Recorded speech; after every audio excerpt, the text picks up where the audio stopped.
Aujourd'hui, il fait beau, il fait vraiment beau. Et dans peu de temps, je vais rejoindre mon groupe pour faire des constellations chamaniques, bien sûr. Et je ne sais pas pourquoi. La force du rituel, m'a amenée dans mon premier rituel, là où j'ai compris comment le sacré pouvait apparaître. J'avais une quinzaine d'années et pour la première fois, je pouvais assister à la toilette mortuaire. Mon arrière-grand-mère, que j'adorais, venait de décéder. Et mon grand-père me dit, Gisou, viens, il est temps que tu apprennes.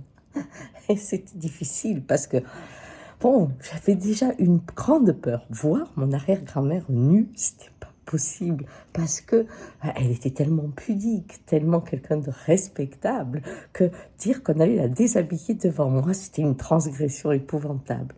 Et là, j'ai vu ce que c'était qu'un rituel.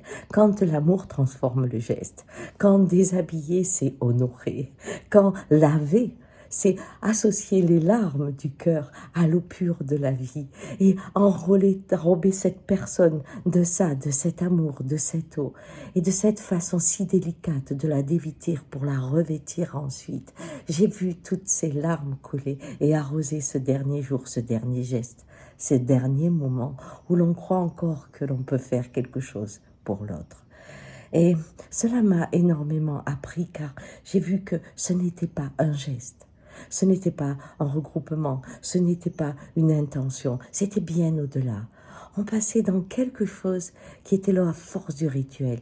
Quand on est, le premier geste, c'est de recevoir de l'eau, d'être un peu nettoyé. Quand on meurt, le dernier geste, c'est de recevoir de l'eau, d'être un peu nettoyé. Comme si on continuait le fil de la vie, de naissance en naissance, on y mettait le cœur. Voilà, aujourd'hui, je crois qu'il est très très important de maintenir les rituels. On les a enlevés. Et quand mon fils est décédé, j'ai hurlé, vous touchez pas, c'est moi qui lave, c'est moi.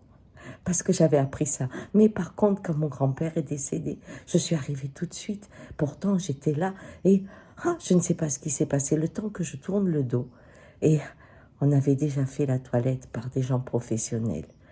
Et quand il y a eu le Covid, j'ai appris qu'on ne lavait plus les morts, même les professionnels. Mais parce que ce rituel ne veut rien dire si c'est un professionnel qui le fait. Ça ne fait que de la propreté. Pourquoi ? C'est un geste d'amour, un rituel qui aide le cœur à s'apaiser, croyez-moi. Ciao, bonne journée.